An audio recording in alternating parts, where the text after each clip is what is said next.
Та бүхэн сайн байцгаана уу? Бид бүрэлгүүл өвсөн багшийн зүрхэн судрын тайлбарыг сонсч байна. За ингээд хичээлээ цааш үргэлжлүүлье. Тэгэхээр энэ судар дээр шарын хүүгэн одоо ингээд энэ маш сайн хариултыг өгсөн байгаа. Энэ хариултанд юу гэсэн бэ гэхээр та өөрөө байдгүй маа. Таны бүтээгээд байгаа энэ 5 цогц гэдэг нь мөн чанараараа хуусан юм аа. За тэгээд та өөрөө байхгүй байгаа зогсохгүй. Энэ суур, зам, үр бүгдээрээ хоосон юм аа. Зам нь ч хоосон, эцэстээ одоо хөрөх үр дүн нь ч гэсэн мөн адилхан хоосон юм аа. Зам гэдгээр бид сансраас гэтлэх зам, гэгэрэлд хүрэх замыг хэлж байгаа. Тэгэхээр энэ зам гэдэгт багтж байгаа зүйл нь юу юм бэ гэхээр 12 шүтэн барилдлага энд яригдж байгаа. Түүнээс гадна хутагтын дөрвөн үнний сургаал мөн энд багтаж байгаа. За энэ ямар сургаал байдгийг бэ гэх юм бол та бүхэн сайн мэдэндээ зовлонгийн үнэн, зовлонгийн шалтгааны үнэн, зовлонгоос гарах замын үнэн, зовлонгоос гарах нь үнэн гэсэн ийм дөрвөн үнэн байгаа. Тэгэхээр энд зам хоосон гэдгээр юу хэлж байгаа юм бэ гэх юм бол энэ 12 шүтэн барилдлага хутагтын дөрвөн үнэн эдгээрийг нийлүүлээд бид зам гэж байгаа. Судар дээр үнийг муухаг үгүй, муухаг барагдахгүй үгүйгээс өдлөх үгүй, өөхөх үгүй, өдлөхгүй өөхөй барагдахгүй гэх хүртэл үгүй болоо. Түүнчлэн зовлон ба бүхэн гарах, төрдөх ба мөр үгүй, бэлэг үгүй, олох үгүй, үл олох үгүй болоо гэж. Энэ бол одоо 12 шүтэн барилгыг. За тэгээд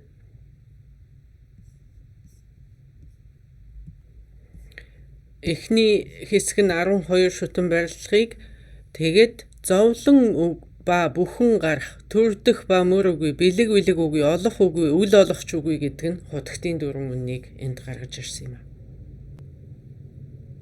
Хэрвээ та энэ зовлонт орчлонд үргэлжлүүлэн зовсоор байхыг хүсэх юм бол энэ хутагтын 2 дахь үнэнд дурдж байгаа тэр зовлонгийн шалтгааныг л бүтээгээд авах хэрэгтэй. Зовлонгийн шалтгаан нь тэгээд юу билээ гэхээр өөрөөс зурах сэтгэл, бид барих үе. Өөрийгөө өөр ба бусад гэж ингэж саланг авч үзэх энэ саланг үзлийг хэлдэг. Би гэл хичнээн л их зөвхөн өөрийгөө л бодоод байна, хичнээн л их амиа хичээгээл байна, хичнээн л их бусдаас тусгаарлал байна, салгаал байна. Тэгэх юм бол та энэ зовлонгийн шалтгааныг бүтээж байгаатай ижил юм аа. Миний энэ би гэж байгаа маань бусдаас илүү чухал байгаад ирэхээр л бусад надаас чухал биш, надаас дуугар болол гэж. Таны зуралт их байхын хэрээр таны зовлон их байна. Таны зуралт тавигдж шунал багасхын хэрээр л, унтрахын хэрээр л таны зовлон ч гэсэн түүнтэй цуг унтарч байдаг юм аа. Эсрэгээр та зовлонгоос ангижръя гэх юм бол бид барих сэтгэлээс л ангижрах хэрэгтэй. За ингээд хэрвээ та зовхыг хүсэхгүй байгаа бол зовлонгийн шалтгааныг төвчих хэрэгтэй. Ингээд зовлонгийн шалтгааныг төвчснээр та зовлонгоос гарах тэр зам руугаа орж байгаа. Тэгэхээр замын үнэн буюу 3 дахь хутагтын үнэн энд гарч ирж байгаа. Энэ зам нь юу вэ гэхээр бэлгүүн. Ямар бэлгүүн билээ гэхээр 2 гүйн бэлгүүн. 2 гүйн бэлгүүн гэж юу юм бэ гэвэл зүрхэн судар. Зүрхэн сударт энийг үзүүлж байгаа. Зовлонгоос ангижрах зам 2 гүйн бэлгүүнийг бид зүрхэн сударт өгүүлж байгаамаа. Дөрсөн хоосон нь дүрс юм аа гэд боддоо эн чинь 2 гүй нэгдмэл зүйлийг хэлж байгаа үст. Энийг л бид 2 гүйн бэлгүүн гэж нэрлэдэг шүү дээ. Ингээд цаашаа энэ замыг дадуулснаар бид нирваны эцэст хүрнэ. За энэ бол зовлонгоос гарах үнэн нирван үнэн гэсэн хутагтын 4-р хүнд бид хүрч байгаа юм. За энэ бол ингээд одоо зовлон байхгүй мөнхийн амгаланг нирван гэж нэрлэдэг. Ямар ч шамдалгүй, ямар ч сэтгэлийн хөдөлгөөнгүй, ямар ч нөлөө байхгүй тийм нэг энх амгалан хэлж шít. Бидний энэ шунал зуурал амин хуваагчиг сэтгэл заримдаа биднийг жаргадгүй гэвэл жаргадаг. Төрхөн зурштай бол биднийг бас жаргалд хүргэдэг. Тэгвэл эн чинь одоо би үгийг бясалгах тийм хангалттай шалтгаан болж чадахгүй байна. Тэгж ярих юм бол террористуудад хүртэл одоо тэр хийж байгаа ажиллагаанаас авж байгаа жаргал байгаа л бах. Тэр чинь тодорхой хэмжээгээр кайф өгж байгаа учраас л хүн алж байгаа шүү дээ. Энд тэнд бөмбөг тавиад аль болох олон хүнийг зэрэг алвал улам илүү тэдэнд ашигтай байгаа. Тэгэхээр эн чинь ямар нэгэн байдлаар төр зурштай ч гэсэн тэдний харамыг хичээх сэтгэл тэдэнд нэг талаар сайн сайхныг авчирч ийна л гэсэн үг үстэй. За тэгээд янз бүрийн заавал хүн амь хөнөөсөн тийм хэрэг биш юма гэхэд ер нь амьтанд хорлолтой хүнд муу юм хийчээд тэрэндээ гимшихгүй тэгсэн тийм яадгийн би хийсэн надад харамсах юм алгаа гэж ярьж байгаа хүн бол тэр чин таашаалтай өөрт нь сайхан байгаа учраас тэр хийж ид гэсэн үг үстэй. Зүгээр наад сайхан санагдсан учраас би энийг хийсэн юм а гэдэг бол энэ би үгийг бясалгах хангалттай шалтгаан болохгүй гэдэг шүү дээ. Энэ бол хангалттай биш. Та бүхэн ажиглаад үзэх юм бол аз жаргал бидний энэ аз жаргал гэж нэрлэж байгаа аз жаргал маань ч гэсэн тийм их амгалантай тайван сайхан зүйл биш юм шүү дээ.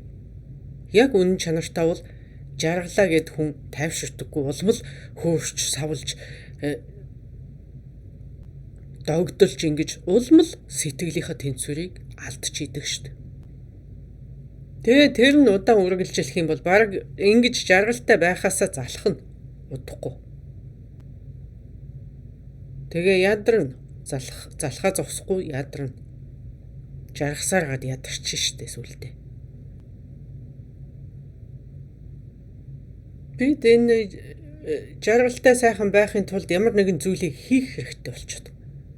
Шамдал гаргах, хичээх, тэгжиж биднээс жаргалыг амсах гэдэг. Тэг ямар нэгэн юмыг хийнэ гэдэг чинь бид тэр хийх явцдаа ядарчаад байгаа.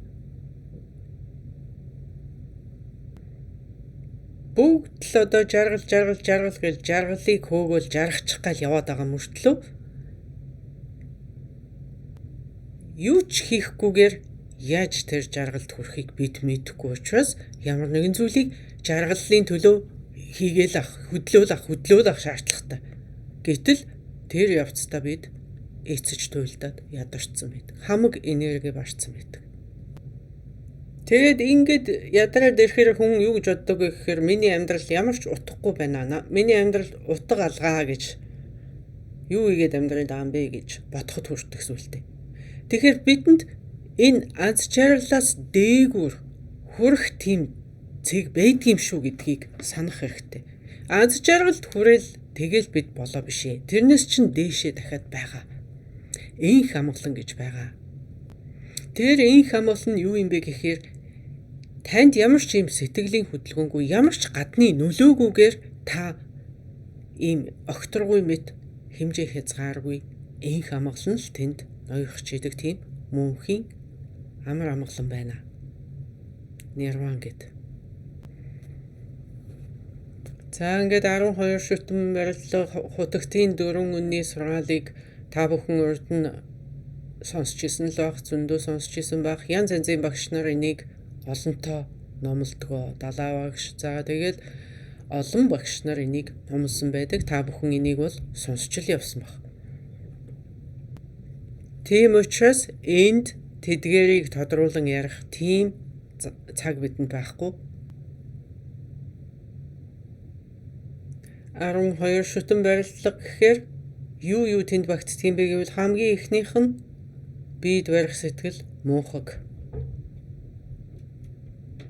За ингээд мунхагаас улбаатаагаар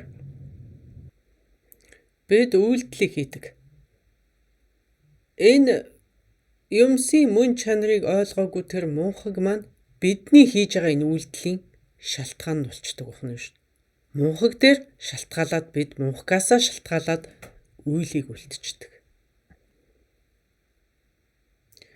Үнний үнэн мөн чанар гэдэг маань юу гэлээ гэх юм бол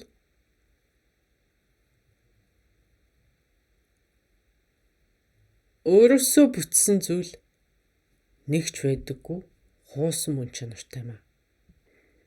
Тэгвэл мунхаг гэдэг нь юу юм бэ гэхээр яг өөрөөсөө бүтсэн би гэд нэг юм байна гэж зурж байгаа тэр сэтгэлийг бид мунхаг гэж. Тэгэхээр би ба бусад гэж ингэж салгаж үзэж байгаа энэ саланг үзэл чинь бидний мунхаг дээр үндэслэн гарч ирдэг. Тэгээд янз янзын үйлийг үлдчихдэг. Тэр үйлийг нь бид карма гэд нэрлэж байгаа. Та бүхэн харж байгааз өөрөөс зурах тэр зуралт энэ бүхний чинь эхлэл нь байна шүү дээ. Эхлэлийнхэн цэг. Энэ бүх эргэлтний эхлэлийн цэг бидний бүх зовлонгийн эхлэл, бидний бүх асуудлын эхлэл нь юм аа. Бидний энэ зовлонг төрүүлсэн эцэг их гэж байдаг бол тэр нь бидний мунхаг байна шүү дээ. Үнний үнэн мөн чанарыг ойлгоогүй тэр мунхаг. За ингээд энэ мунхагийн улмаас бид үйлийг үлдэн. Тэр нь карма. За ямар үйл авах нь хамаагүй 3 үдээр дамжуулаад бид үйлийг үлдэн. Улс төрийн эдийн засгийн боловсролын шинжилгээ ухааны шашны ямар байдгийн альва үйлийг бид үлддэг. За тэр үйлийг үлдсэний уул мөр нь бидний ухамсарын урсгалд хадгалагдаад үлдчихдэг. За энэ бол 3 дахь нь. Бидний хийж байгаа том баг их сайн муу бүх үйлдэлүүд уул мөр үлдээдгээ гэдэг шүү дээ. Яг энэ уул мөрүүд л таныг эзэгнжийдэг тэр зүйл чинь байна шүү. Та өөрийнхөө эзэн биш шүү дээ. Таныг эзэгнжийдэг тэр зүйл чи юу юм бэ гэх юм бол энэ уул мөрүүд баггүй. Бидний ухамсарын урсгалд эдгээр уул мөрүүд байж байгаа учраас гадаад ертөнцид болж байгаа ямар нэгэн нөхцөл бий болоход бидний энэ уул мөрүүд сэргэд боловсроод гараад ирдэг. Гадны үйлдэлээр нөхцөлдөгдөөд гараад ирдэг. За жишээлх юм бол надад одоо уурын уул мөр миний ухамсарын урсгалд хадгалаастай байж байгаа. Тэг гадаад ертөнцид ямар нэгэн онцгүй зүйл болоход ямар нэгэн хүний онцгүй хандлага, онцгүй үг хэл тийм юм болоход надад уурж төрөх тийм нөхцөл нь бүрдээд ирж байгаа. Тэрнээс биш тэр уурлах потенциал бол үргэлж миний дотор байж л байсан. Тэр гадна талд болж байгаа юм миний уурыг өдөөж байгаа биш. Зүгээр нэг нөхцөл нь л болж өгч байгаа. Тэрнээс биш миний уурлах тэр уул мөр бол энд ингээл хадгалаастай байжсэн. Үргэлж. Энэ гадаад ертөнцид болж байгаа үйл явдлууд ерөөсө бидний энэ дотоод ухамсарын тэр уул мөрүүдийг боловсрч ингэж гарч ирэх л тийм нэг шалтгаан болж өгдөг гэсэн үг. За ингээд дөрөвдөх нь нэр бад үрс. За эн чинь одоо нөгөө 5 бүрдэл цогцыг хэлж байгаамаа. За ингээд 5 бүрдэл цогцын дараа одоо бидэнд мэдрэхүйн эрхтнүүд үүснэ. 6 мэдрэхүй. Ингээд 6 мэдрэхүйн цонх нэгдчихээр бидэнд одоо мэдрэмж төрнө.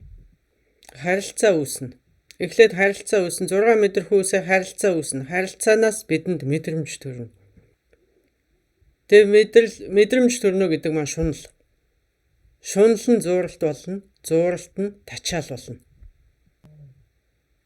За ингээд төрөл авах дараа нь өтлөх, өөхөх гэд дахиад эхнээсээ үргэлжлэнэ. Ийм эргэлт байж байгаа шүү дээ. Энийг чинь бид сансрын эргэлт гэж нэрлэж байгаа. Бидний хийгээд байгаа зүйл юу юм бэ гэх юм бол ерөөсөө энэ эргэлтнээс л мултарч гарах гэдэг. За тэгээд энэ 12 шүтэн барилдлага энэ эргэлтийг бид одоо товчлоод өөхөх төрөх гэж ярьцдаг л да. Өөхөх төрхийн эргэлтэнд бид амьдарч байна гэж ярьдаг. Энэ эргэлтнээс одоо бид гарья гэж зүтгэж ийн гэж яаж гарах тэр арга нь муухгийг тасдах. Муухгийг яаж тасдах юм бэ гэхээр л бэлгүүн. Ямар бэлгүүн бэ гэхээр л 2 гүн бэлгүүн. Ингээд энэ 2 гүн бэлгүүний чинь тэгвэл яаж бид олох юм бэ гэх юм бол хоосон чанарын бясалгал гарч ирж байна. Бид хоосон чанарыг л унах ёстой. Тэгээ зүрхэн судар гэдэг бол 2 гүн бэлгүүн. Энэ бол хамаг бурхтын зүрхний шим. За тэгээд хоосон чанарыг унах гэж ярьж шít. Одоо энэ хоосон чанарын бясалгалыг яаж хийх юм бэ гэвэл зүгээр л тайвшир. Сэтгэлээ улам тайван, улам тогтвортой, улам хөдөлгөөнгүй болгоод л байна. Тэгээд та өөрийнхөө дотоод докторгууд орж ичнэ гэдэг шин. Илүү тайвшрал, илүү тогтоол, илүү дотгошоо чиглэл ирэхэд, гүнзгий ороод ирэхэд бидний дотоод докторгууд тэлээл явчихна. Ингээд дотоод докторгууд орж очиход бид тэнд юу болох юм бэ гэвэл бид тэнд 2 гүн бэлгүүнийг олно. 2 гүн бэлгүүн. Тэнд ямар ч 2 гүн ийм нэгдмэл зүйл юм бэ шүү гэдгийг бид тэнд олж мэднэ. Тэгээд язгуураасаа чөлөөтэй, язгуураасаа нээлттэй, юунд ч үл баригдах, ямар ч нөлөөнд үл автах ийм хэмжээ хязгааргүй хайрыг та тэндээс олно. Тэгэхээр хамаг бурхтын зүрхэн шим 2 гүн бэлгүүн. Та бүхэн бодоод үзтээ дүрс нь хоосон нь дүрс юм. Энэ хоёр чинь салангат зүйл биш байхгүй юу? Салангат зүйл биш. 2 зүйл биш. Дүрснээс өөр хоосон үгүй, хоосноос өөр дүрс үгүй юм аа. Энэ бол 2 гүн бэлгүүн, энэ бол төв үзэл. За ингээд энэ бүхэн ойлгоход амаргүй гэдгийг би хүлээн зөвшөөрч байна. Тэгэхдээ та бүхэн зүгээр энэ 2 гүн бэлгүүн гэдгийг л ядаж санчих хэрэгтэй. Тэгээд яаж тэр 2 гүн бэлгүүнийг олох вэ гэхээр түрүүн хэлснээр давтан хэлэхэд тайвшир. Сэтгэлийн тайвшруул. За одоо бид асуулт хариултынхаа хэсэгт оръё. Хүмүүсээс ирсэн асуултанд хариулъя. За эхний асуулт. За бидний энэ бодолгүй сэтгэл тэгвэл яах вэ? Тэр ингээд үрд оршдог юм уу? Яагаад гэвэл тэр бодолгүй хоосон учраас үрд орших уу гэсэн асуулт байна. За энэ асуултанд хариулахын тулд би та бүхэнд Сэмдан Ригпа буюу Сэм гэдэг нь сэтгэл, Ригпа гэдэг нь цаглашгүй ухамсар. Энэ хоёрыг тайлбарлах хэрэгтэй болно. За цаглашгүй ухамсар гэдэг бол бидний язгуурын ухамсарыг хэлж байгаа. Түүнд хизээч төрөл гэж байхгүй, түүнд үхэл гэж байхгүй. Тэгвэл түүнтэй харьцуулахад одоо бидэнд байж байгаа энэ сэтгэл бол төр зургийн сэтгэл юм. Төр зургийн сэтгэл оюун. Бидний энэ одоогийн сэтгэл 3 цаг тутамд үхэж төрж идэг.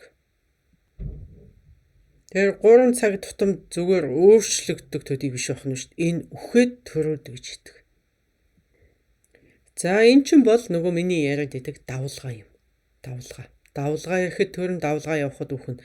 Ингээ бидний аз жаргал одоо жаргалаа гэхэд ингээл жаргал дэшээ яваал давлгаа дэшээ явж байгаа шиг яваад тэгээд дээд цэгтээ хүрээл буцаад доошоо унаал.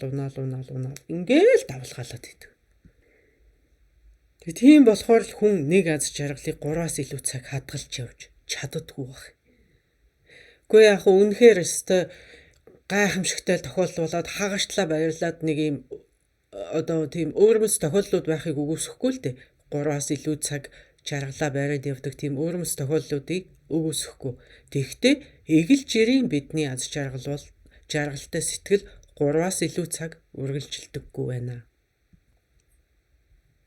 За тэгээд ингээд давлгаа доошлоод ингээд аз жаргал чинь багасаад ирэхийн үед та яах вэ нөгөө Эверест уулын орой дээр ахуулсан зураг хараад байн баярлаад явж болно гэдэгтэй адилхан та тэрийгэ дахиад сэнэглээд дахиад аз жаргалаа ингээд дээш нь өөдн болгоод ингээд яваад иж болно л доо.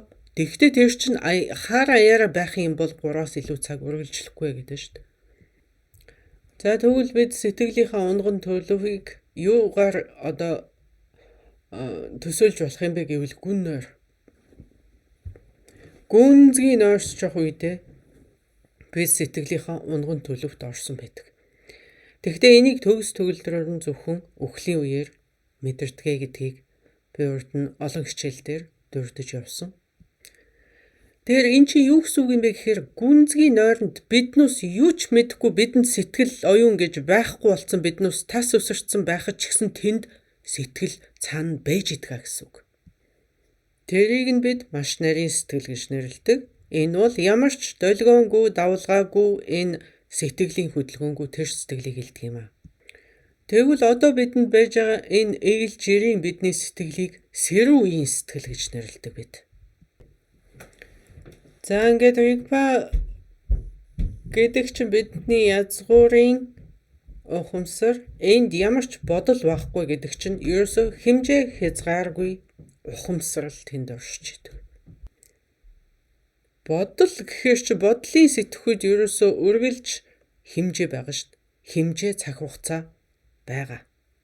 Ямар ч сайн бодол байсан, ямар ч муу, ямар ч авгаа бодол байсан ялгаа байхгүй хэмжээтэй. Тэгэхээр бидний бодлууд хэмжээтэй байдаг учраас л нэг юмыг ойлгохын тулд бидэнд янз янзын олон бодлууд нийлж иж нэг юмыг ойлгодог байна шүү дээ. Тэгвэл энэ язгуурын ухамсар маань ганц энэ ухамсар бүхнийг мэдэхэд хангалттай. Тийм хэмжээ хязгааргүй цаглашгүй гэдэг ш. Цаглашгүй ухамсар байдаг байна. Энэ үнтэй харьцуулахад бидний эглийн бодлууд өөрөглөж сэтгэлийн хөдөлгөөний нөлөөнд явж идэг. Сэтгэлийн хөдөлгөөн. Бидний сэтгэлийн хөдөлгөөн гэдэг маань үргэлж харьцуулах, өрсөлдүүлэх гэсэн ийм зарчимтайгаар л явагдаж идэг шүү дээ.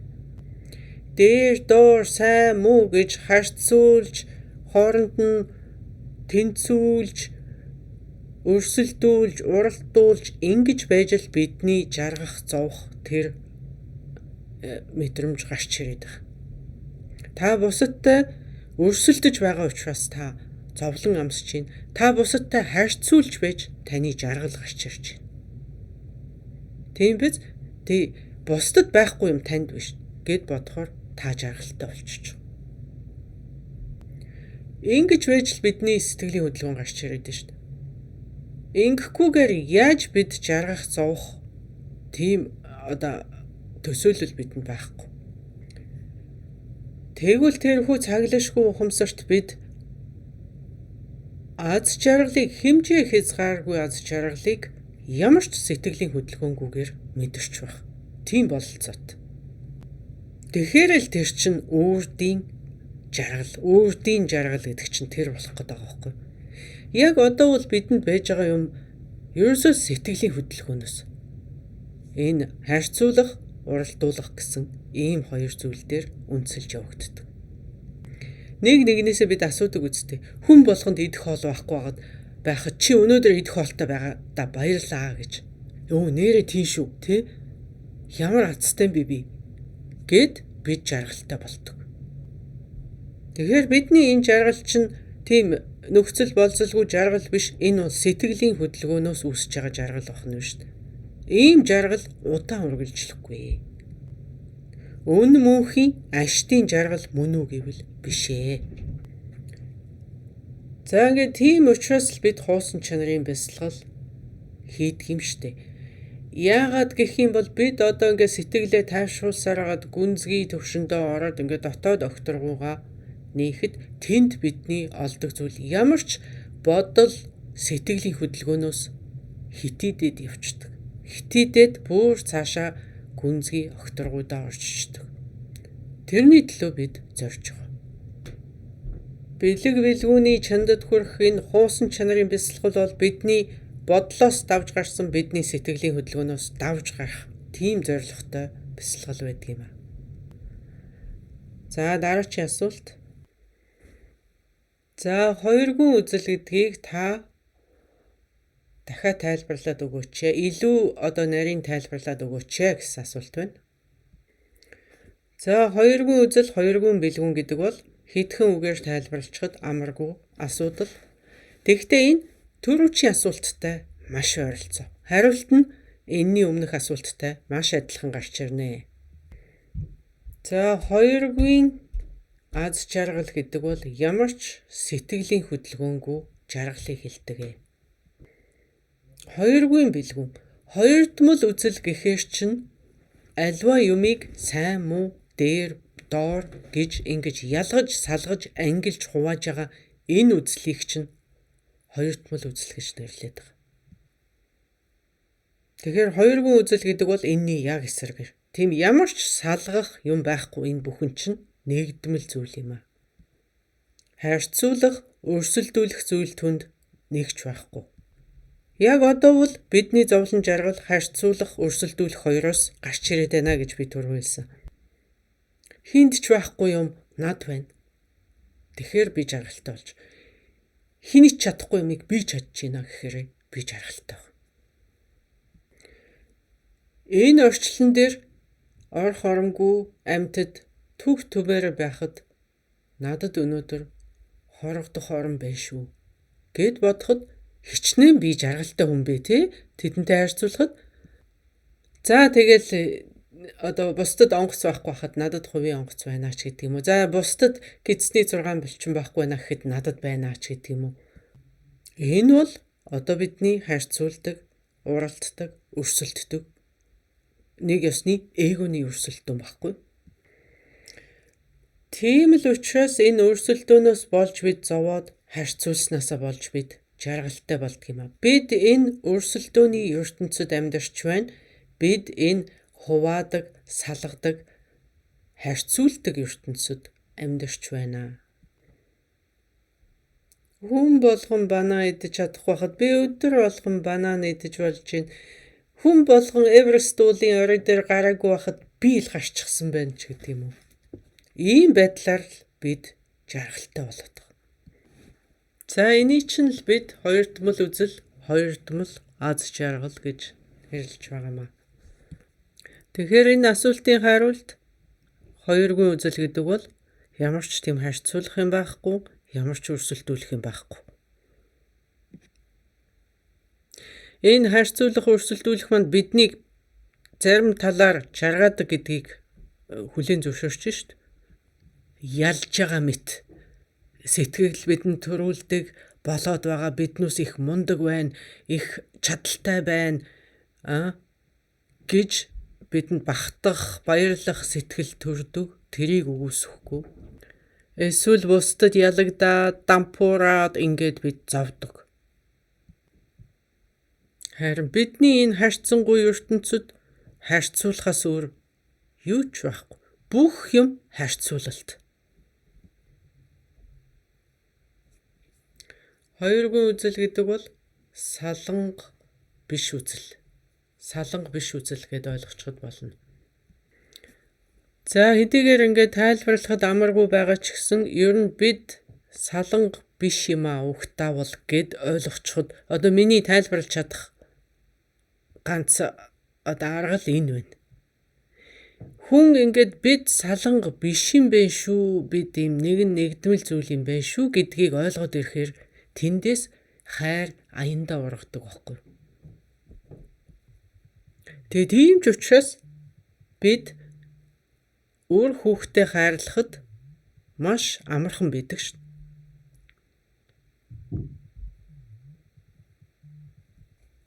Яагаад тийм бэ гэхээр биднээс өөр хүүхэд гэдэг чинь бидний яг нэг хэсэг байхгүй. Бидний нэг хэсэг шигээр мэдрэгддэг. Биднээс ингээд нэгдмэл гэсэн мэдрэмж төрж байгаа шүү. Яалтчгүй таны бие махбодноос ингээд төрөөд гарцсан болохоор энэ бол миний нэг хэсгэ гэсэн тийм үзэл танд байгаад байгаа.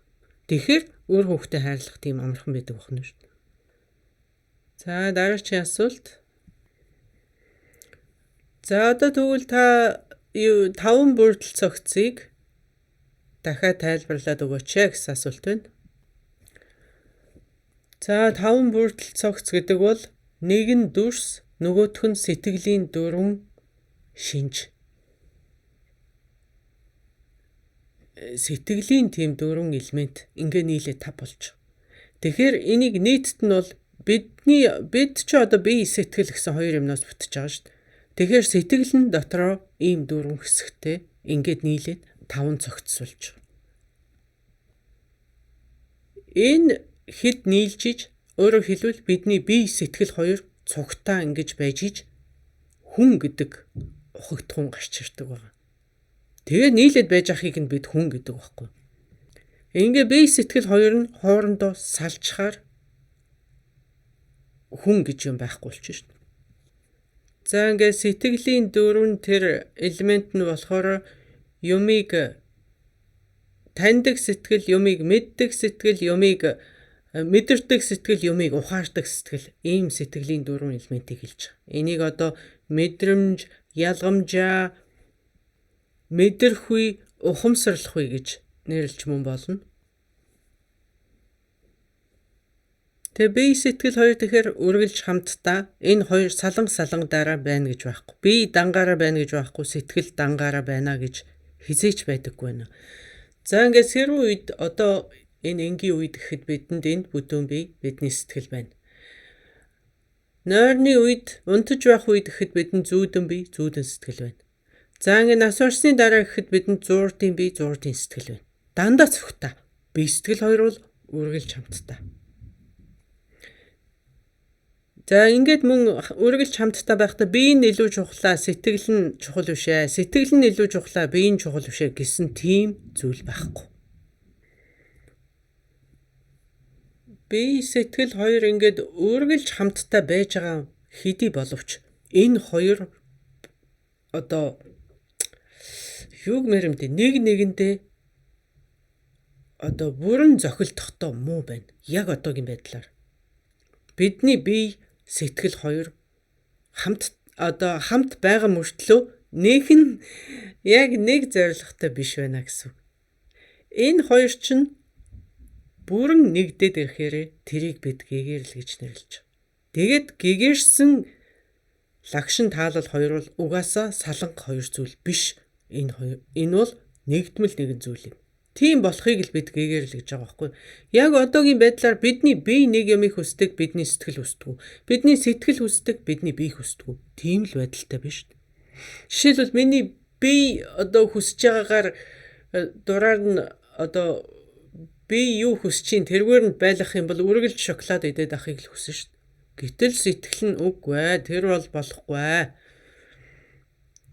Үгүй гэж байгааз хэрвээ сэтгэлийн хүслийг дагах юм бол тэр одоо хурч башгүй оргил дээр гарна, тийм уулын оргил ийм Эверест ууланд авирна гэл сэтгэл бол ерөөсөө маш их том зүйлийг хүснэ. Тэгвэл би тэрийг чадахгүй. За тэгж ёстой тэгж зовхоо болио гин үсттэй.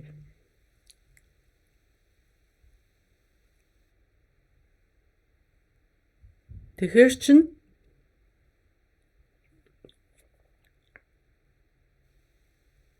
бидний бие сэтгэл хоёр ийм зохицолтолгоо муутайгаар одоо байж байгаа. Тэрнээс нь болоод бид зовж байгаа.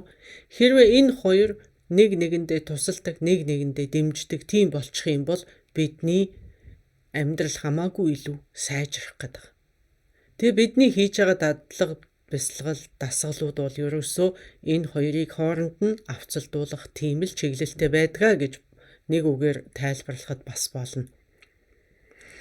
Тэгэд ядаж бүрэн нэгдэж нэг бүхэл зүйл болдгоо маа гэхэд ядаж нэг найз нөхдийн хэмжээнд нэг нэгийгээ сонсдог, нэг нэгийгээ дагдаг. Тийм болчих юм бол хичнээн сайхан бэ. Зөвхөн гэгэрл төрж байж л бидний бие сэтгэл хоёр салшгүй нэгэн тийм бүхэл зүйл болж хувирдаг байна. Тэгэхээр нэгдмэл нэгэн зүйл гэдэг маань нэгхэн зүйл гэсэн үг биш юм шүү дээ. Нэг зүйл биш, нэгдмэл зүйл байхгүй. За одоо ингээд маш энгийн үгээр ярьж байгаа юм шүү. Бидний ерөөсөө сүсэг бишрэлийн энэ замын хамгийн эцсийн оргил бол бие сэтгэл хоёр нэгдэж нэгэн зүйл болохыг зорж байгаа. За тэгээд тэгж чаддгүй маа гэхэд ядаж бид найз нөхдийн хэмжээнд бие биендээ тусалдаг тийм байдалтай болох зорилготой. За бидний одоогийн бие сэтгэл гэдэг бол бие биенээ сонсохгүйгээр үл барам хоорондоо үргэлж арсалтаж байдаг. Тэрийг нь бид өдөржингөө сонсч идэг. Бие нэг юм хүсдэг, сэтгэл нэг юм хүсдэг. Ийм хоёр өөр охин хүү хоёр ихэр хүүхэдтэй ээж авууч гэл. Нэг нь нэстэ үнэн эрэгтэйлэг, нэг нь нэстэ үнэн эмэгтэйлэг хоорондоо ерөөсө тохирдгүй тийм ихэр хүүхэдтэй хүмүүс шиг л байдаг шүү дээ. Миний энэ бие сэтгэл хоёр. За ингээл миний сэтгэл бол одоо гараад сайхан гүүя цэвэр агаар амьсгалъя гэхэд л миний бие тэрийг хүсэхгүй шүү дээ. Тэгвэл миний бие ийм ч юм идья, тийм ч юм идья гэхэд миний сэтгэл тэрийг нь хүсэхгүй шүү дээ. Дэмжихгүй шүү дээ. За миний сэтгэл бол баргалж яста Непал орё, яста өндөр уулын оргил дээр гарья, Эверест дээр гарья, би яста түүхийг бүтээе. Намайг миний ачийн ач бүгдээр намайг мэдчих яста би яста нэрэ гэл тэгдэг. Гэтэл би энэ тэр бүх зовлон гүүрхийг хүсэхгүй шүү. Энэ хоёр бие биендээ тусалдаг, дэмждэг ийм болчих юм бол хичнээн амар байх уу? Юмыг хийхэд, альва нэгэн үйлийг хийхэд яасан амар байх уу та бүхэн бодоод үзээрэй. Тэгээд бүр эцэст нь салшгүй нэгэн зүйл болно гэж байгаа шүү дээ. Тэгтээ хизээ тэрийг мэдрэх вэ гэвэл зөвхөн гихэрсэн цагтаа л мэдэрнэ. Нэгэн зүйл. За энэ хоёрыг одоо өөр зүйлтэй зөвөрлөх юм бол бидний сэтгэл хөгжлийн бэрхшээлтэй хүн гэж бодчих. Тэгтээ хараа нь маш хурц. Маш хурц хараатай. За тэгвэл бидний бие маш хурцтай, хүчтэй, хүлэгмээр ажнаа. Эмнэг гэдэг юм уу? Маш хурцтай, хүчтэй, эмнэгмээр байх нь шүү дээ. Тэгтээ сохор голно. Тэг энэ хоёрыг нэгтгэчих юм бол юунд хүрнэ гэж бодож байна? Таныг аваад шууд нирванд хүргэн шүү дээ. Харамсалтай нь яг одоогийн байдлаар энэ хоёр харилцсан хамтдаа ажиллах тийм чадваргүй шүү дээ. Хамтарч ажиллах нь бити хэл бие биендээ туслахгүй шүү дээ. Тэгэхээр бид хийж байгаа энэ дадлага бяцлаглаараа жоохон ч гэсэн энэ хоёрыг цогтно. Бие биендээ тусалдаг, хамтарч ажилладаг ийм болоход зорих юм бол маш тустай. Зүгээр л нэг найз нөхдийн хэмжээнд байхад л аль хэдийн маш сайн гэсэн үг. Тосонд хольсон тос, усанд хольсон ус шиг ийм нэгдмэл нэгэн зүйл болдоггүй маа гэхэд ядаж бие биендээ тусалдаг найз нөхдийн хэмжээнд байх юм бол таны амьдрал одоо байгаагаас хамаагүй илүү амгалантай, хамаагүй илүү жаргалантай, хамаагүй илүү сайхан байх бололцоотой. Тэгээд нэг нэгийгээ сонсохгүй байгаагаа зогсохгүй. Бидний одоогийн байдал, яг одоогийн байдлаар бол бидний бие сэтгэл хоёр нэг нэгнээ хөнөөх нь холгүй шүү дээ. Хөнөөх нь холгүй. Юу найз нөхөд. Тийм л байдалтай байна шүү дээ. Одоогоор бол бид. За одоо дахиад нэг асуултанд хариулъя гэж ашиг байна. Дараагийн асуулт. За ингээд дүрс нь хоосон, хоосон нь дүрс юм бол өөрөөр хэлбэл бүх юм төөрөгдөл юм бол хайр хаанаас гарч ирдэг юм бэ гэсэн асуулт байна. Тэгэхээр энэ хүний асууж байгаа асуулт бол хайр ч гэсэн төөрөгдөл үсттэй, хайр ч гэсэн сэтгэлийн хөдөлгөөн бидтэй гэж асуугаад байгаа. За бидэнд одоо хайрын тухай ярих юм бол 2 байна уу 3 төрлийн хайр байдаг. За бидэнд биеийн хайр, сэтгэлийн хайр, мөн нөхцөл болзолгүй хайр гэж үзэх юм бол 3 хайр. Хэрвээ нөхцөлтэй хайр, нөхцөлгүй хайр гэд хуваачих юм бол 2 янзын хайр байна. Одоо бидэнд байж байгаа хайр бол эгэлийн, энэ бидний сэтгэлийн хайр бол нөхцөл болзолтой хайр. Тэгэхээр энэ бол удаан үргэлжилдэггүй нөхцөл айрлахын цагт бидний хайр ч гэсэн багасаад ирдэг байна. За тэгвэл нөгөөх нь нөхцөл болзолгүй хайр. Энэ нөхцөл болзолгүй хайрыг бид хизээ мэдрэх вэ гэвэл хуусан чанарыг онжиж мэдрэх юм аа. Одоо бидэнд байж байгаа хайр хязгаартай гэдэг шүү дээ. Тэгэхээр хуусан чанарыг онохын тэр цагт энэ бүх хязгаарыг сэт татаад хязгааргүй тэлнэ гэсэн үг. Бидний энэ бие сэтгэлийн хайр бол нөхцөл болзолтой хайр. За тэгэхээр энэ бүх юм төөрөгдөл юм чинь хайр хаанаас гардаг юм бэ гэсэн асуулт байгаа шүү дээ. Бүх юм төөрөгдөл юм аа гэж бүх юм төөрөгдөл юм аа яагаад гэвэл хуусан юм аа. Гэхдээ юу ч байдаггүй маа гэж хэлээгүй шүү дээ. Тэрийг та бүхэн салгаж ойлгох хэрэгтэй. Яагаад хуусан гэж байгаа вэ гэхээр те өөрөөсөө бүтсэн зүйл байхгүй учраас хуусан юм а гэж. Энэ чинь юу ч байхгүй хоосон гэсэн үг биш байхгүй. Энэ орчлон дээр юу ч оршдоггүй маа гэсэн үг энд биш байхгүй.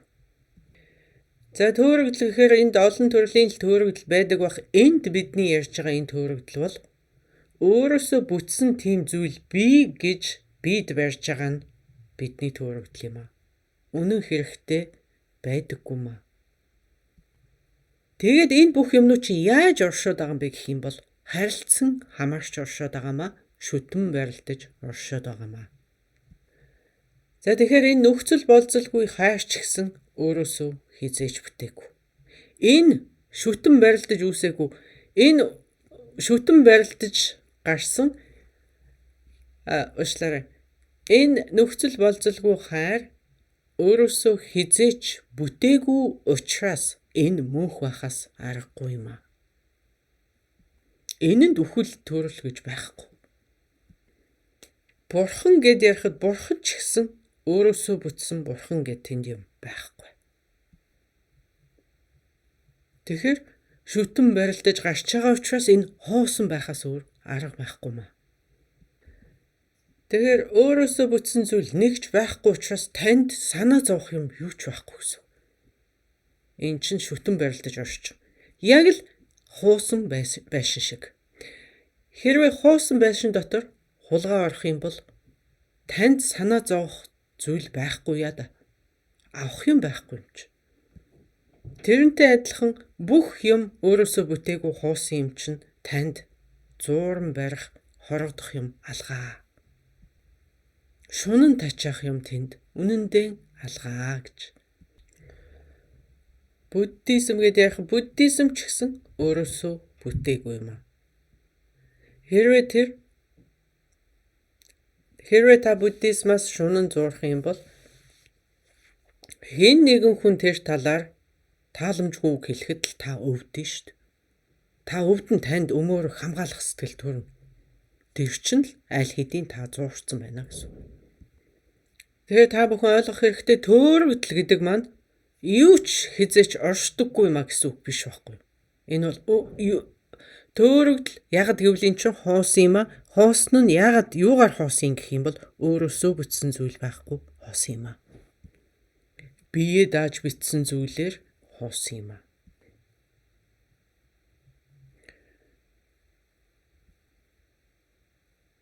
Хоосон юм а гэдэг нь бүх юм хизээч оршдоггүй маа гэсэн үг биш. Бүх юм төгс төгөлдрөөр оршиж идэг. Яаж оршиж байгаа юм бэ гэвэл шүтэн барилдаж оршиж байгаа юм.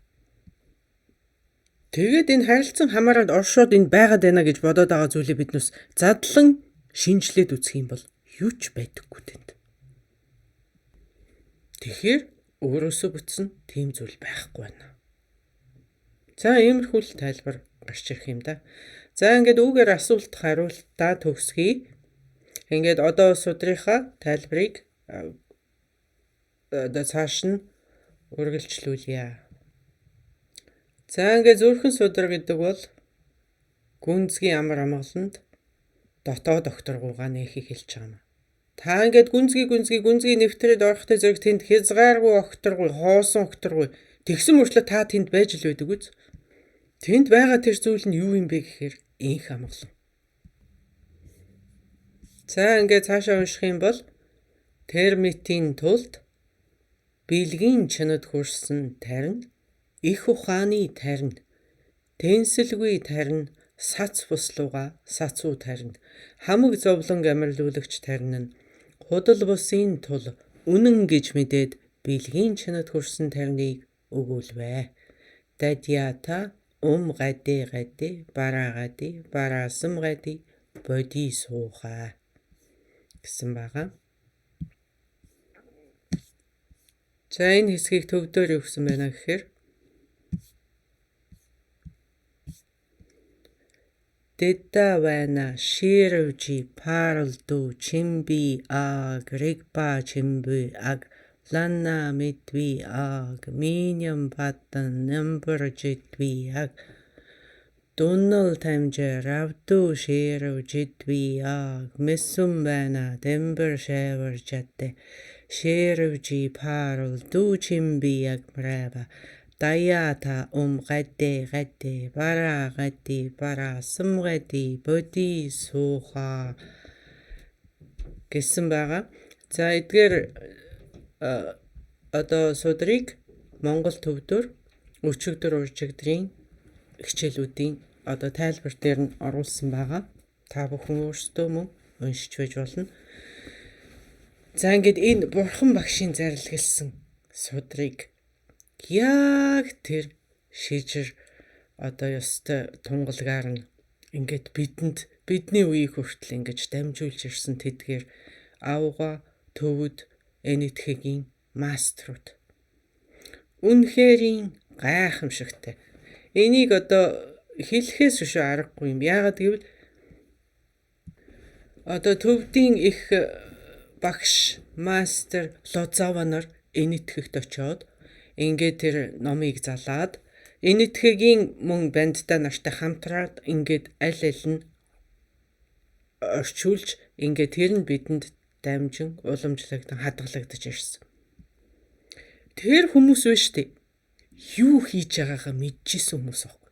Юу хийж байгаагаа мэдчихсэн тэд юу орчуулж байгаагаа яг тэнд юу хэлэгдээд юу яригдаад байгаа бүх утга учирыг нэгэнгүү нэвтрхий мэдчихсэн хүмүүсээ. Зүгээр нэг гадаад хэл мэддэг хүн орчуулга хийж байгаа хэрэг биш байхгүй. Тэд бол буддизмд нэвтэрчихсэн 20-30 жил дээр доргу бүгдийг судалчихсан тийм хүмүүс энэ бурхан багшийн судар номуудыг орчуулж байсан юм аа. Уран яруу гэж ихтэйхэн ямар яруу сайхан сонсогдож байна. Гайхамшигтай шүү дээ. Одоо энэ цагт тийм хүмүүс, тийм орчуулагч нар ер нь байгаа ч юм уу, гүү ч юм уу, зүгээр л нэг хэл мэддэг хүн нэг хэдэн багшийн хичээл сонсоод ном судалсан хүмүүс л орчуулж байгаа шүү дээ. Одоо бол тэрнээс биш яг үнэхээр хийж байгаа юмаа мэдж тэгж хийж исэн хүн тэр үеих шиг тийм хүмүүс бол одоо бараг л байхгүй дээ. Тэгээд тэр цагт яадаг байсан бэ гэхээр нэг энтхэг мастер, нэг төвд мастер хоёулаа ингээд цугтаа байж байгаа цуг тулгаж ингэж орчуулдаг байсан байхгүй. Тэгээд тэд зүгээр орчуулагч хүмүүс биш гэдэг ш. Тэд бол жинхэнэ мастер лам багш нар тэгээд бандита нар буддизмыг олон жил нэгэнгүү судалсан, нэвтэрсэн тийм хүмүүс байж иж орчуулгыг хийж исэн юм аа. За ингээд цааш нь шарын хөвгүүнэ бодсадва махасадва нар термит гүн бэлгийн чанад хүрснэ суралцдаг. Ингээд ялж төгс нөхцсөн тийм хэмээн зарлиг болсонд Шарын хүүгүн Бетсадва хутагчараасыг тэнгэр хүмүүн асуур гандари эсэлт ертөнц дахин баяслаа гэж ингэж одоо төгсөж байгаа. Ингээд өнгөрсөн одоо ирээдүйн цагийн хамаг бурхтын зүрхэн шим зүрхэн судар төгсвэ гэж. Энэ бол хамаг бурхтын зүрхэн шим хоёргүй бэлгүн нэгдмэл нэгэн зүйл. Хайр гэдэг чинь энэ юм штэ. Нирван гэдэг чинь энэ байхгүй юу? Гэгэрэл гэдэг чинь энэ л юм шүү дээ. Харамсалтай нь одоогоор төр зуртаа та бидэнд хоёргүй энэ хайр биш, хоёрдмол хайр ноёрхож байна. Зарим хүнд энэ нэг, зарим хүнд энэ бага. Болохоос биш бидний хайр хоёрдмол хайр байна. Унган язгууртаа бол бид энэ нэгдмэл байдлыг хүсдэг гэж. Тэгсэн мөртлөө яагаад гэх юм бол нөгөө муухгаас болоод. Бид салгаал, ялгаал, ангилаал, хуваагаал, тастаал ингээл биш. Тэгээд ахаар чи бид яаж энэ нэгдмэл байдлыг мэдрэх юм? Яаж нэгдмэл байдлыг олох юм бэ? Энэ саланг байдал чинь биднийг өвтгдөг штэ. Энэ саланг байдал чинь л биднийг зовоож байдаг штэ. Энэ саланг байдал биш штэ. Там байхгүй. Там гэхээр та нар ийм нэг авга том галтойгон дотор ёстой гал дээр буцалж байгаа тэр усан дотор очиод чанагдах юм шиг. Тийм там байдаг ч байж магадгүй. Тэгэхдээ бидний энэ саланг үзэл ялгаж салгаж байгаа энэ бие ба бусад гэдэг энэ хоёрдмол үзэл чинь үнэн хэрэгтээ бидний там юм аа. Мөнхийн энэ саланг үзлээсээ болоод тийм тамд очих шаардлагагүй одоо ч гэсэн энд бид тамыг мэдэрч болж шít. Өдөр тутмынхаа амьдралд. Би гэж уралдаал эгоны уралдаа миний эго чиний эгоноос том гэл. Ингэж явсаар байгаа л эцэст нь бид улс орнуудын хоорондын дайнд хүрдэг үсттэй. Дэлхийн 1-2 дугаар дайнууд ингэж л гарсан шүү дээ. Яг энэ үзлээс л гарсан байхгүй юу? Тэдгээр дайны байдлыг харж байхад хүнд ерөөсө зүрх сэтгэл гэж байдаггүй юм шиг. Одоо энэ дэлхийн 2 дугаар дайныг үзүүлсэн кино одоо кинон дээрээс л бид харах юм л та. Тэр үед ямар байсан байж болохыг. Тийм киног би заримдаа баримтат тийм киног заримдаа би зориудаар ерөөсө юм мэдэж сурч авахын тулд үздэг. Тэгээд үзэхэд үнэхээр миний санаа савнаас хитэрсэн зүйл тэнд гарч ирдэг. Гэхдээ яг хуу тэр киног би ойлгохгүй байгаа юм биш л дээ. Тэр киног нь бол ойлгож байгаа. Яагаад хүнийгээ ингэж чадж гинэ гэдгийг л би ойлгохгүй. Миний ухаан санаанд үнэхээр юм багтахгүй зүйл тэнд гарч байна. Итгэхийн аргагүй хүн гэж юу яатсан юу болцсон юм бэ гэмээр. Тэр энэ бүхэн чинь хаанаас гараад байна гэхээр л энэ саланг үзэл. Энэ хуваагдлаас л гарч нэгдмэл бус. Тэр үзлээс л гарч ирж байгаа шүү дээ. Хэтэрхий их хуваагдмал үзлийг баримтлал байх юм бол энэ дэлхий дээр бид тамыг өгөхгүйгээр үзэж болно шүү дээ. Тэгвэл эсрэгээр энэ нэгдмэл байдал, энэ сэтгэл нээлттэй, тэгээ харилцан юм хумаа хуваалцдаг ийм байдал бие биенээ сонсдог, бие биенээ хүндэлдэг. Ийм байдал бидний ертөнцийг ямар гайхамшигтай болгож болох вэ? Хамаагүй илүү сайхан, хамаагүй илүү тааламжтай газар бид амьдрын үсттэй. Энэ бол гарцаа байхгүй гэгэрлийн зөв зам. Гарцаа байхгүй энэ гэгэрлийн замаар бид явж гинэ гэсэн үг. Хэрвээ бид ийм нэгдмэл байж чадах юм бол. Амгалан зохицлын алтан эрен гэдэг чинь хувь төгөлдөр туулсан эрен гэдэг чинь энийг л хэлж байгаа шүү дээ. За тэгэл хүмүүсийн яриаг сонсож байхад хэлээд ойлгохгүй юм чи яах юм. Тэгэхээр дугаал хэлэхгүй л өрөөрөө явчих. Гүр хэрэгтэй бол тоо томшгүй удаач гэсэн хэлэлдэй.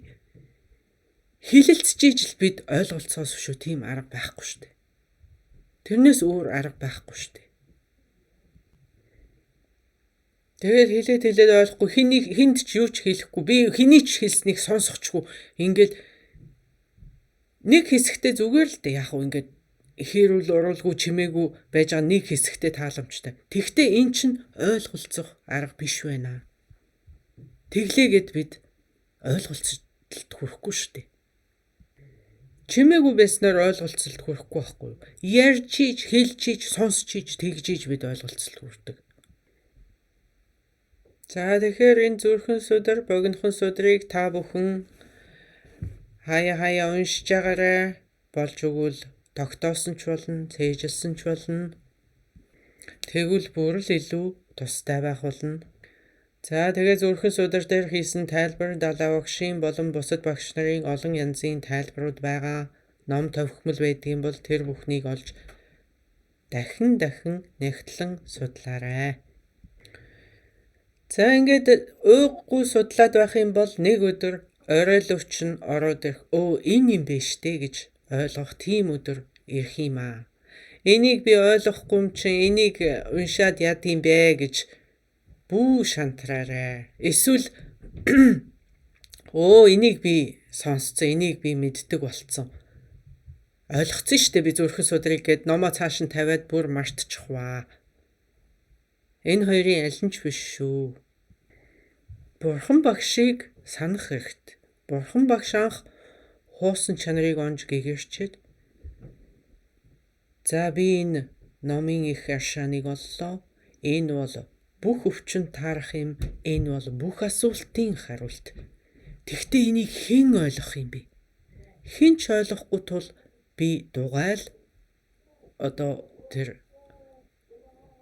Варанаси байдгийн Мохан байдгийн тэр ойдоо би бясалгаа сууж идаа гэж хэлсэн гэдэг шүү дээ. Бурхан багш л ингэж хэлснийг бодоход энэ бол тийм амархан хүн ойлгочдөг зүйл биш юм. Гарцаагүй. Тэгтээ бууж өгөөрэй. Бүх юмд цаг хугацаа гэж байдаг. Цагийн юм цагтаа гэж бид ярьдаг. Өнөөдөр нэг үр суулгачаад маргааш ургацаа хураах гээд хүлээгээд саваа бэлдээд байсны хэрэггүй. Ялангуяа одоо энэ орчин цагт бид цаг хугацааг хүндлэх нь маш багассан, маш яруу, маш адгуу тийм болчихсон үе. Өнөөдөр нэг төмсний үрт тарчаад маргааш төмс идэх гээд ухаад байж болохгүй нэ. Тэрнтэй адилхан. Өнөөдөр та бүхэн зүрхэндээ суулгасан энэ зүрхэн судрын үрийг тохиромжтой газарт нар салхи ус бордоо юу байдгийн хэрэгтэй зүйлийг нь өгөөд ингээд соёолж нахиалах тийм бололцоог өөртөө олгоорой. Энэ бүхэн энэ орчин цагийн интернеттэй адилгүй юм шүү. Одоо манай энэ интернет яадаг вэ гэхээр та одоо хідэн товч дарахад л тэр хуудснууд чинь pop up болоод ингээд онгоожоод пүт гэж онгоод гараад ирнэ шүү дээ. Тэрнтэй адилгүй юм шүү дээ. Цаг хугацаа хэрэгтэй. Зүрхэн судар гэдэг Google-тэй адилгүй юм шүү. Google чинь зүгээр л төөрөгдөл юм шүү дээ. Google дээр ороод бүрэлгүй лувсан багш гэж хийхэд шууд татаал гаргаад ирнэ үстэй. Тэгэхэр чинь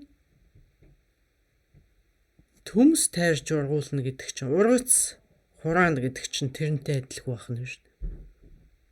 Цаг хэрэгтэй, хугацаа хэрэгтэй, бордоо хэрэгтэй, нар ус салхи бүх юм хэрэгтэй.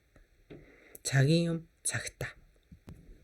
За ингээд давтан уншаад байх юм бол таны одоо ухаанд нэвтрээд ирэх өдөр ирэх баха. За тэгээ бүр хамгийн багаар бодоход тарныг нь хаяач гисэн уншиж агаарай. За эсвэл яг энэ хуусан чанарын дээр бясалгал хийнэ гэх юм бол зүрхэн судрыг эхлээд сайхан нуруугаа хэцэлж тэгшин сууж байгаа зүрхэн судрыг уншаад за тэгээд яг энэ тарин дээр нь хүрээд тарин байгаа хэсэгт нь хүрээд за тэгээд таринаа нэг хэсэг зур давтан ингэж сууж агаад Тэгээд айжуухнаар сэтгэлийнхаа гүн рүү